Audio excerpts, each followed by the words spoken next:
pretty much, this first story is gonna pretty much explain why you should never, ever go almost 140 miles per hour in the rain in your front wheel drive Integra with terrible tires, with not that good a suspension, and yeah. So I mean, it sounds dumb anyways. Pretty much, what had happened, and I got a couple videos I'll throw into this video of it, but I was leaving work one day. This is when I was living in Richmond. I was leaving work one day and it was raining, and I was like, man, you know, I was kind of tired, and usually when I'm tired, I always roll my windows down, you know, to get a little breeze going in my face, but that was not helping whatsoever. I was going like 50, close to 45 miles per hour on the highway because I was just so fucking tired. So I was like, man, I need to hurry up and get back home because I'm like getting like really fucking sleepy.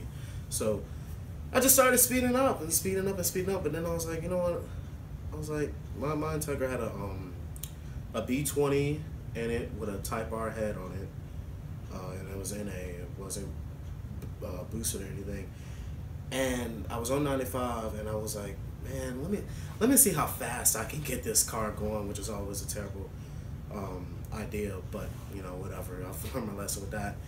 And I was like, let me see how fast I can get this Integra to go. Downshift to the fourth, tried to accelerate, wasn't really going much anyway.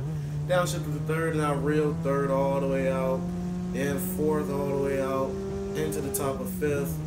And by the time I looked down, I was going over this bridge, and it's like this bridge on 95 when you first hit Richmond. If you've ever been on it, you probably know what bridge I'm talking about, and it's like a slight curve right there, and I was like, oh, I'm going pretty fast, maybe I should start to slow down. So I just started engine braking, and as soon as I started to slow down, I looked down, I was finally going, you know, 100, 90, 80, slowing down, and then I started hydroplaning. I was like, what the hell?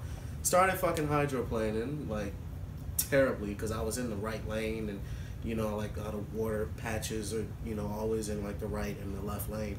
So, and there was no one on the highway. It was about 2 or 3 o'clock in the morning. It was absolutely no one on the highway. It was a couple of trucks. So, yeah, it was one of the scariest things I've ever done in a car. I was going about 137, 138, which I was kind of even surprised. I mean, it took me a while to get up there, but I was kind of surprised that the car could even do that, you know?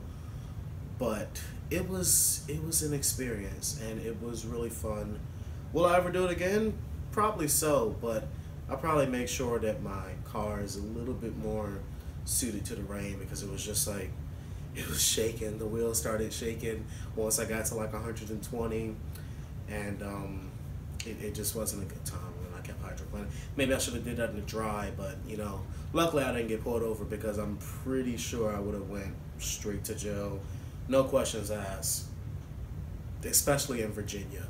Virginia does not play that shit. So should you ever go 138 miles per hour, I'm not going to stop you. I'm not going to sit right here and encourage it either, but make sure your car is suited for that type of driving.